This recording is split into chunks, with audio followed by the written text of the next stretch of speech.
Welcome to the Great Detectives of Old Time Radio from Boise, Idaho. This is your host, Adam Graham. If you've got a comment, please send it to me. Box 13 at greatdetectives.net. Be sure to cast your vote for the show on Podcast Alley. podcastalley.greatdetectives.net. And become one of our friends over on Facebook. Facebook.com/Radio Detectives. Well, before we begin today's episode of Barrie Craig, Confidential Investigator, I do want to remind you that my wife and I's current book, Tales of the Dim Night, is available in both ebook and paperback form. It's a great comedy with some homages that fans of Golden Age superhero stories will recognize. The ebook version has been permanently reduced to $2.99, and that is available for your Kindle or other ebook reader. Go to dimnight.com for more information. Well, today's episode of Barrie Craig is called Microfilm in the Fishtank. By transcription, Barrie Craig, Confidential Investigator, starring William Gargan.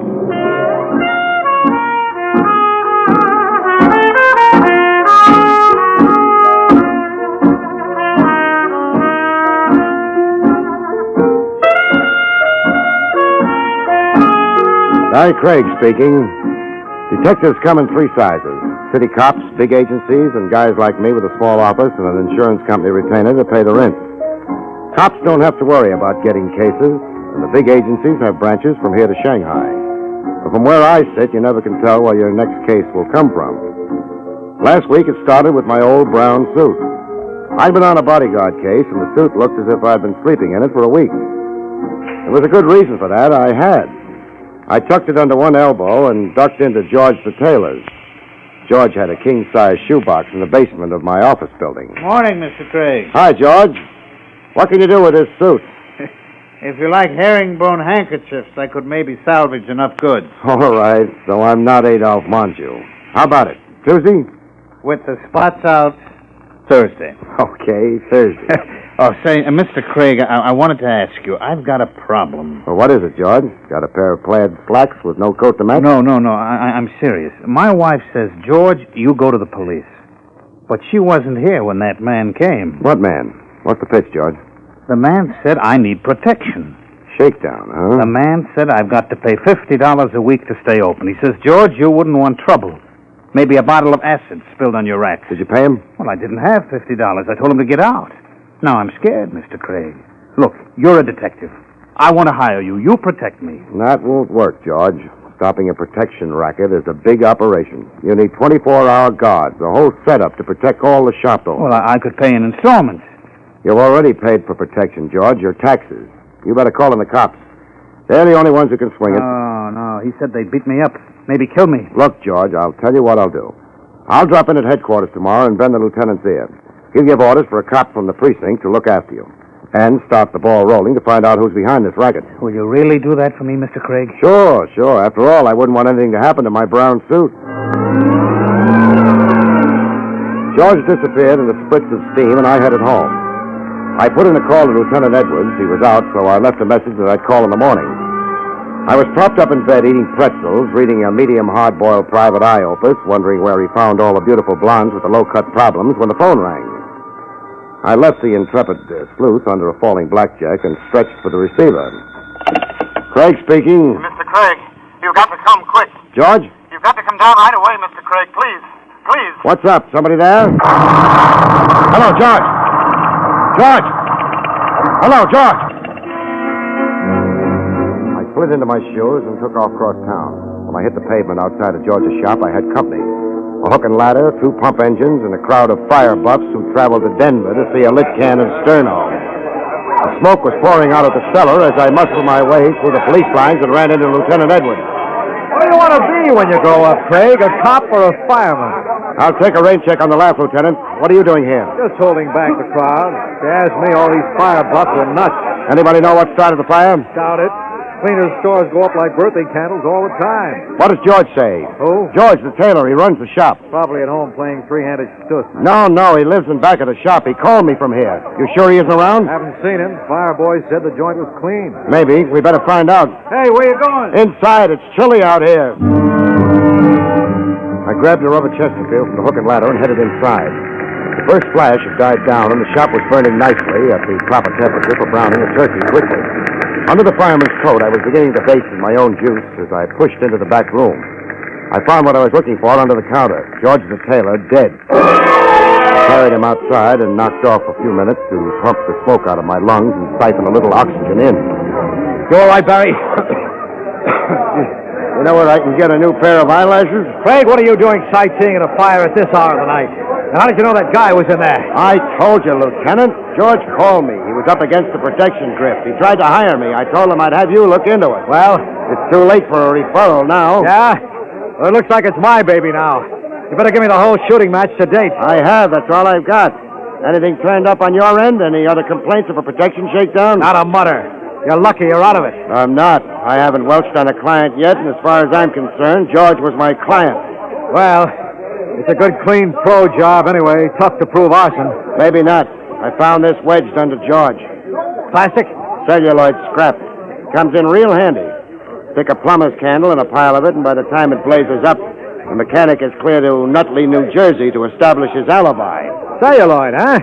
Well, then I'd better make my call in. Arson. Yeah, and while you've got the precinct on the wire, just casually mention murder. The bus from Bellevue rolled up, and they loaded George's body in the back. I watched it pull away. Then a hand fell on my shoulder. I turned around slow and found a pair of thick eyeglasses staring right through me. Mr. Craig, I'm Alfred Whittington. Oh, look out for the lapel. This has just become my only suit. You're the confidential investigator, aren't you? I've got a license. I want to hire you. I pay rent on an office that's open during business hours.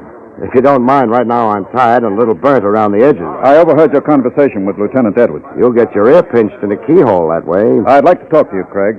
Perhaps my apartment? Perhaps not. Would it interest you if I told you I want to retain a detective to find out who killed George the tailor? Oh?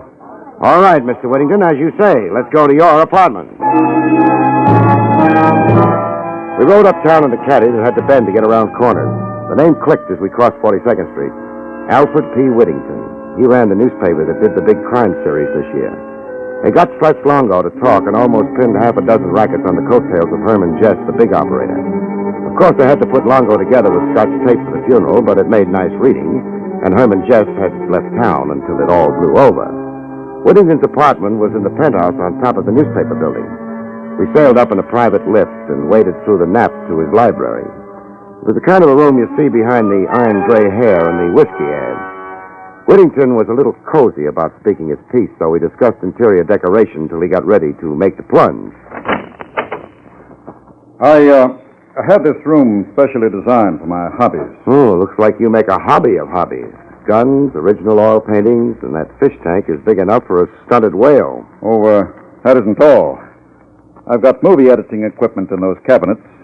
Color slide projector. I'm very interested in photography. All you need is an erector set. Look, Mr. Whittington, I'm not writing an article for House Beautiful magazine. Of course, I just like to get to know a man before I talk business. With me, it's the other way around, so let's have it. You know, of course, the paper's been running a series on crime in the city. The board of directors is very anxious to continue.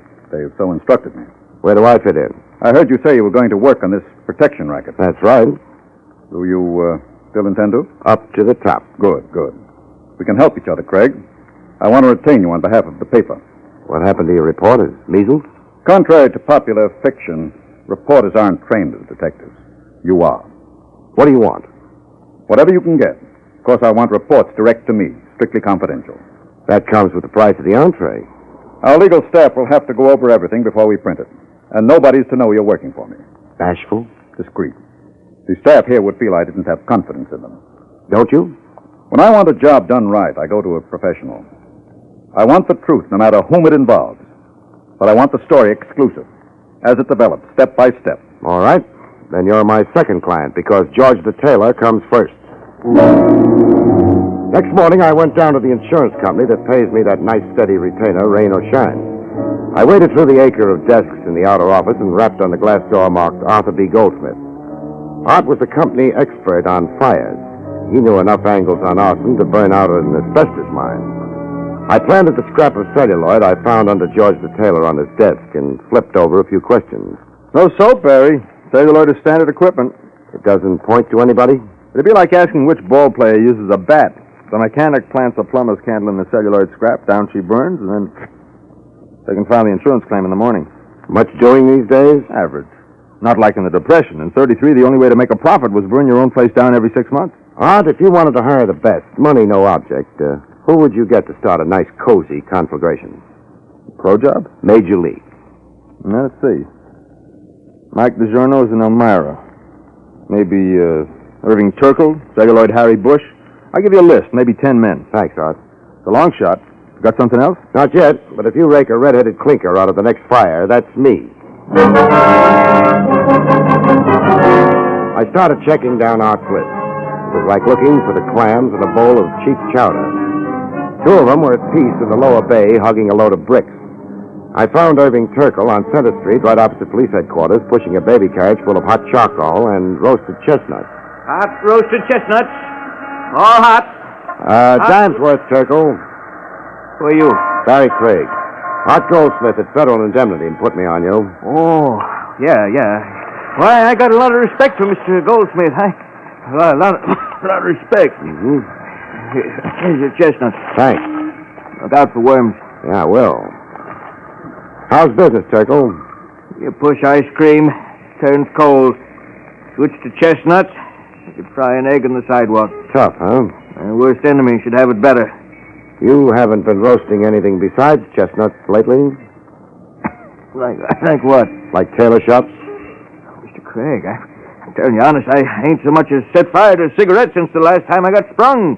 Sure. Look, I ain't so young no more. You could get pneumonia standing out here, but inside those cell blocks, it ain't so nice neither. I ought to know. I've been in maybe 18 years since I was 13. Warwick, Elmira, Clinton, I've been them all. Enough already. I made up my mind I want to die on the outside. Could you use 5, Turkle? You're kidding. I want to find a mechanic who did a job on the west side yesterday. A tailor shop? You know about it? I read it in the paper. I got a list from Art Goldsmith. Save me some time, and it's worth a fin. Mr. Goldsmith, shouldn't ought to put me on the list. I retired. I wouldn't... How about the rest of them? Well, I heard somebody the other day saying Harry Bush made a good connection. Where can I find him? Look, Mr. Craig, I'm on my own now. There wouldn't nobody even feel bad if I got took. I'll cover you, Turkle. All right. Harry Bush has got a drop in Long Island City. Easy glide roller skating rink. All right, Turkle. Thanks a lot. You tell Mr. Goldsmith I'm retired. You tell him that. I got a lot of respect for Mr. Goldsmith. Excuse me, I got to get back to work. Chestnuts. Hot roasted chestnuts.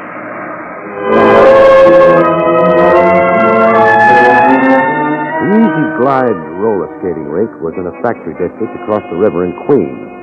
It was an oversized barn with high school kids on wheels where the cows should be. I managed to collide with a redhead in a turtleneck sweater and one of those velvet skating skirts that looked like the paper panties on a lamb chop. And she told me where to look for Harry Bush. There was a sign on the door that said, "Manager, keep out," but I decided to overlook it. Who's that? Hello, Harry. If you want to rent skates, you're in the wrong pew. Mind if I smoke? Who are you? We got a light, a match, maybe a plumber's candle? What are you, cop? Private license, Barrie Craig. It's a nice drop you've got here, Harry. What are you talking about? I'm the manager of this. Been to any good fires lately? What would I be doing at a fire? Lighting it.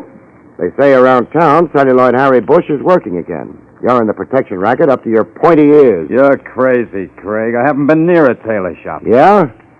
I didn't mention any names, Harry. I just said protection. How did you happen to think of tailor shops? I read about it in this morning's paper. They're still burning people for murder in this state, Harry. But then you won't mind. You like fire. I wouldn't even get booked. Listen, Craig, I don't care what you think. It ain't going to do you no good. Somebody covering for you, Harry? What do you think? Who is it? Why don't you find out? Maybe I will. So long, fireflies. Outside, I parked my shoulders against the wall just around the corner and went into a trance. I didn't have long to wait.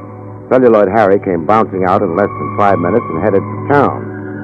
I stuck with him like bubblegum till he ducked into a doorway in the East 60s. I gave him a running start, then I waltzed in time to see the indicator on the elevator hit 5. I ran a finger down the directory. There were only 2 offices on file. Dr. Martin Produlik, DDS, and an outfit named Star Enterprises that could stand for anything. I grabbed the elevator on the next bounce and punched the button marked 5. I put my shoulder to the door marked Star Enterprises and heaved. What's the idea? Well, Herman Jess, I presume. I didn't know you were back. Who the devil are you? Where's Celluloid Harry? Who? The little spark plug. He came up here. I have enough trouble without guessing games. Who are you? Barrie Craig. You're not police. Private. Now, you can't break in here like this. I'm not a well man. I should be in Florida right now. What's keeping you? Well, that's my business. Yeah, I know about your business. You're really a public benefactor, Herman. Where would a kid get a reefer without you, huh? Yeah, now look.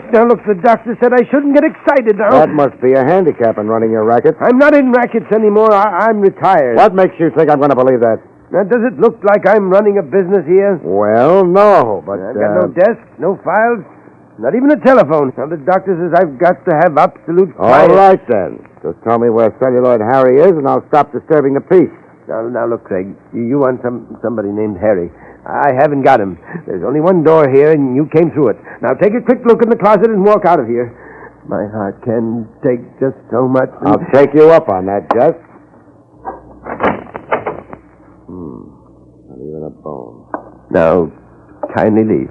Okay, Jess. But if you haven't quit the rackets, I'm warning you now. I'm after the mechanic that burned George the tailor and the man who bought him. Clear up to the top. Put that in your blood pressure and smoke it. I started for the door with a sinking feeling that I was a sucker in a new-style shell game. Celluloid Harry had to be in Jess's office. Unless he was under the rug, I couldn't see him. The elevator door was just sliding closed as I reached it. I got a quick shot of a pretty picture. Celluloid Harry with his finger on the first floor button. The door slammed, and I stared at the arrow as it swung around. It didn't add up. It wasn't in Jess's office. The only other room on the floor was the dentist. I decided to develop a toothache. Can I help you? It's my tooth. This one, see? Hurts something awful. Oh. Dr. Weiss is on the first floor, and Dr. Carey on the third. What's the matter with Dr. Padulik? I'm sorry, he isn't in today. How about the fellow just came out? There's been nobody here. Well, I guess I made a mistake. By the way, you like roller skating? I beg your pardon? Nothing. A book of matches on your desk says Easy Glide Roller Rink. I thought maybe you liked to skate.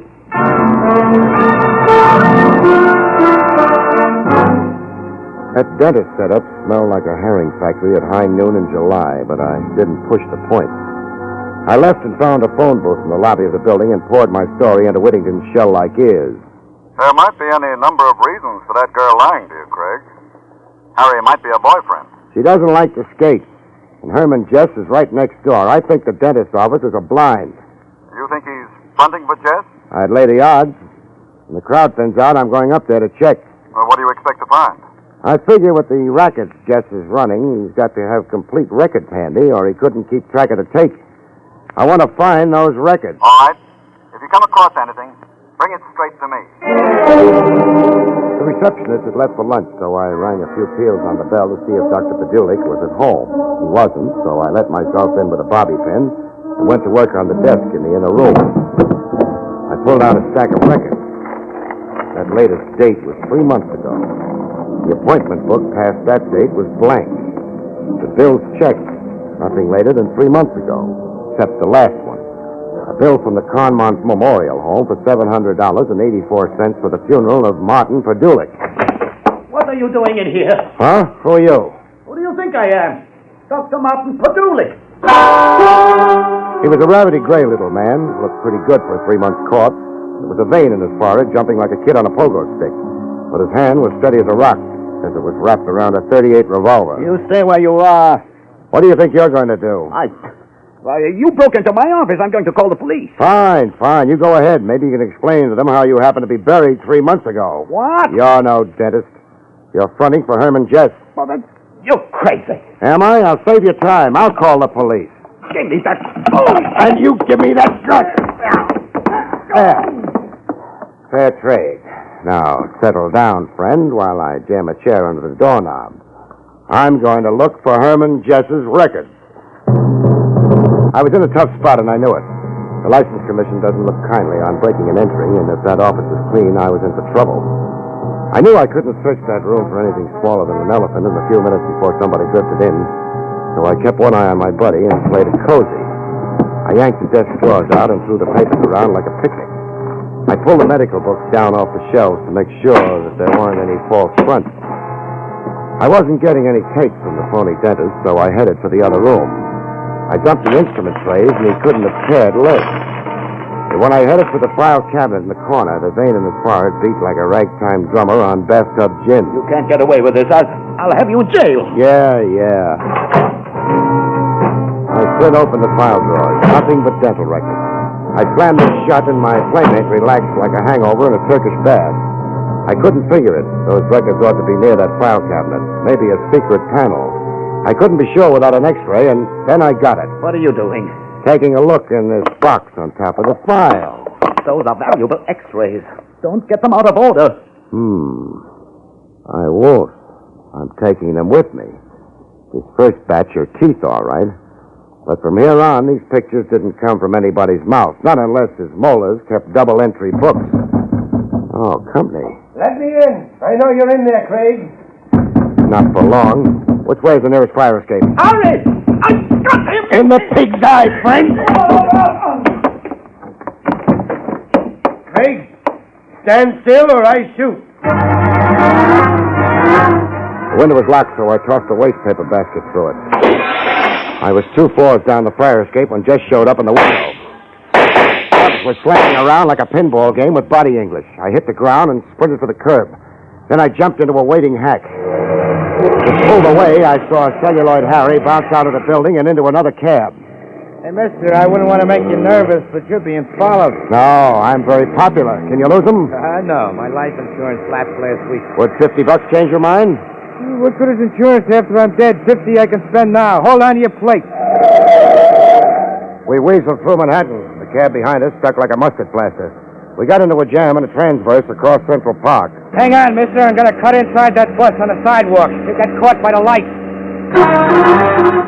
Shot straight up to Whittington's mink-lined sewer. He was showing himself color shots with his Cocker Spaniel on the slide projector when I waltzed in. Craig, you didn't ring? Doorbells are for process service. I've got Herman Jess and the protection racket in my pocket. Here. What are these? Dental x-ray films. Only there isn't an inlay in the bunch. These are Jess's records, microfilm to match the teeth x-rays. Are you sure? You can't read them without a magnifying widget. But I'll bet there's enough in that envelope to send Jess up the river like salmon. Shall I call the cops? I'll take care of that, Craig. Wait. You expecting anybody up here tonight? No, I left orders not to be disturbed. In that case, we'd better get ready to receive company. Somebody's coming up the stairs. I thought I lost Harry, but I guess he's stuck. Chuck that envelope in the fish tank. What's up? Go ahead. It won't hurt the film. Now, try to look innocent. All right, Craig. Get him up. We were just talking about you, Jess. Was your nose itching? You hoist him too, Whittingham. You can't get away with this, Jess. I'll have you... You won't do anything. You're pretty brave in those crusading editorials. Wrecked my health. Let's see you stand up against the gun. Craig, do something. Got any suggestions? I want those records this fun's brain stole from me. You got me wrong, Jess. Shall I work on them? No. We'll try Whittington. What are you going to do? Harry, ask him where those records are. You get away from me. You heard, Mr. Jess. Where are the records? I don't know. Hey! Don't move, Craig. Ask him again, Harry. Come on, Whittington. Where are they? I don't know, I told you. Let me alone. Listen, Jess. Don't move. I'm a very nervous man. It would be very bad for me to shoot you. Now, you got anything to say? No. No, not when you put it that way. Okay, Harry, go ahead. All right, Whittington. No, don't hit me again. No, don't. Where are those records? No, not again. There, in the fish tank. Craig hid them there. Harry. I got them. Look inside. It films all right. All right, we're getting out of here. Come on, Harry. What's that? Mr. Whittington is having open house. What are you talking about, Craig? I think the boys in blue are coming to tea. A cop. He's bluffing. Care to wait and see? The back door, Harry. We don't want trouble on the way out. Take care of Craig. A pleasure.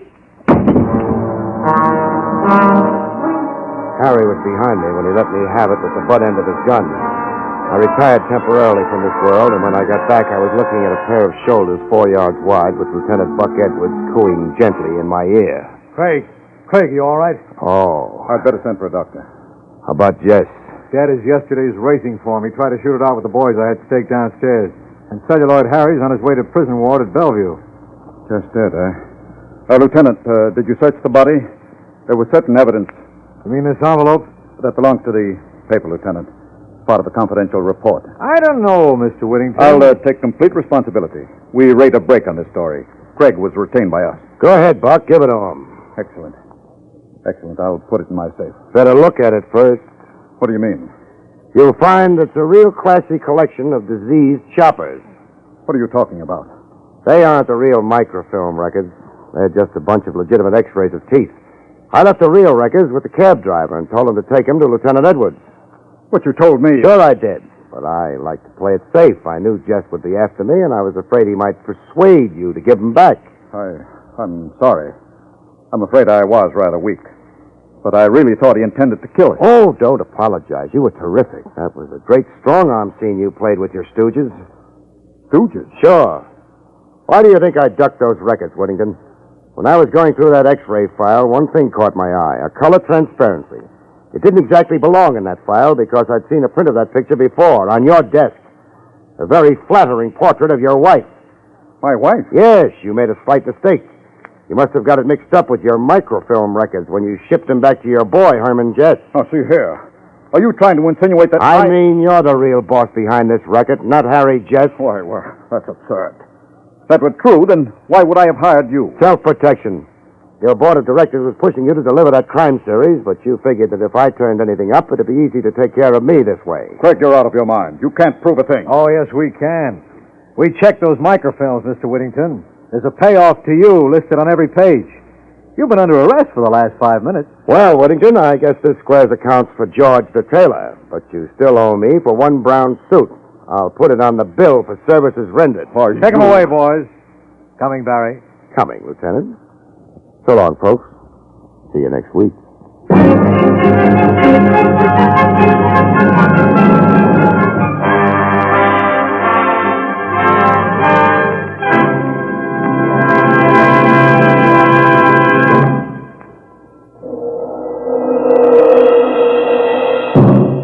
You have just heard Barrie Craig, Confidential Investigator, starring William Gargan.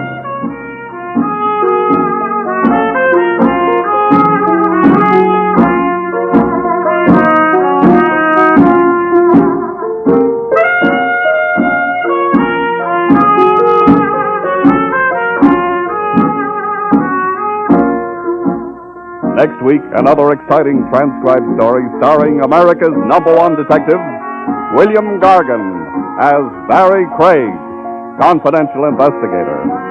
Tonight's story was written by Ernest Kenoy and featured Santos Ortega in the role of Alfred Whittington. Your announcer is Don Pardo.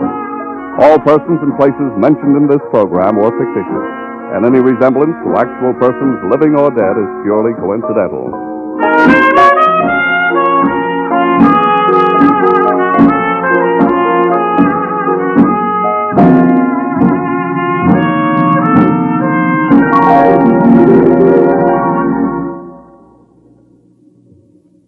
Three chimes mean good times on NBC.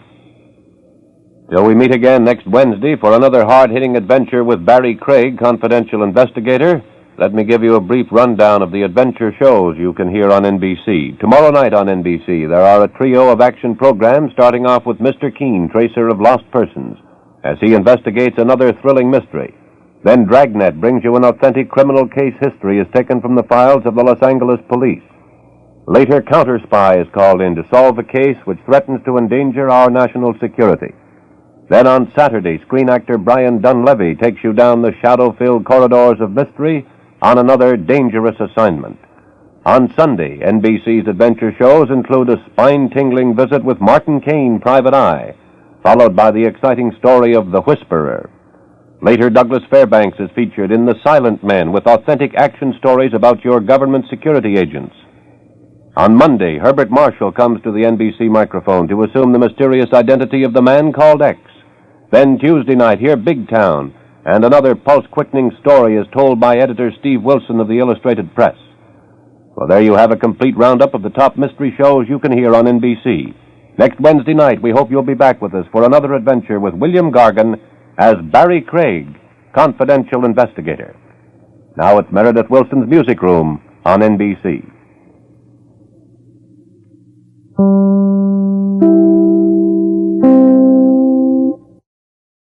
Welcome back. Well, they tweaked some of the conventions of the hard-boiled detective story with Craig telling his tailor to call the police and that a confidential investigator wouldn't do any good against something big like a protection racket. And then you had the part where the newspaper reporter was discussing how reporters weren't skilled as detectives, which is somewhat funny on NBC because at the time NBC was running a very good series called Nightbeat, which basically had that as a premise. So Barrie Craig continues to have some of these gentle tweaks of its own genre. Well, now we turn to listener comments and feedback from Podcast Alley.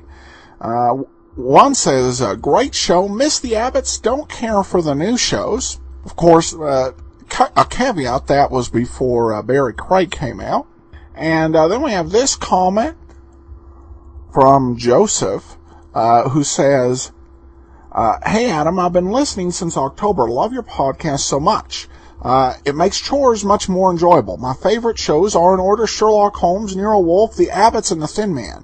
Stinks that you have no more episodes of the last three. Keep on going. I'm telling everyone about your podcast. Well, that's much appreciated, Joseph, and I definitely will keep my eyes out for other episodes of the series that we've completed, but still have quite a few episodes that are not in circulation. They have a way of sometimes working their way in, and I'll let you know if that happens. But thank you so much for the kind comments. And that'll do it for today. We will be back tomorrow with Rogues Gallery. In the meanwhile, send your comments to box13@greatdetectives.net. Cast your vote for the show on Podcast Alley, podcastalley.greatdetectives.net, and become one of our friends on Facebook, facebook.com/radiodetectives. But from Boise, Idaho, this is your host, Adam Graham, signing off.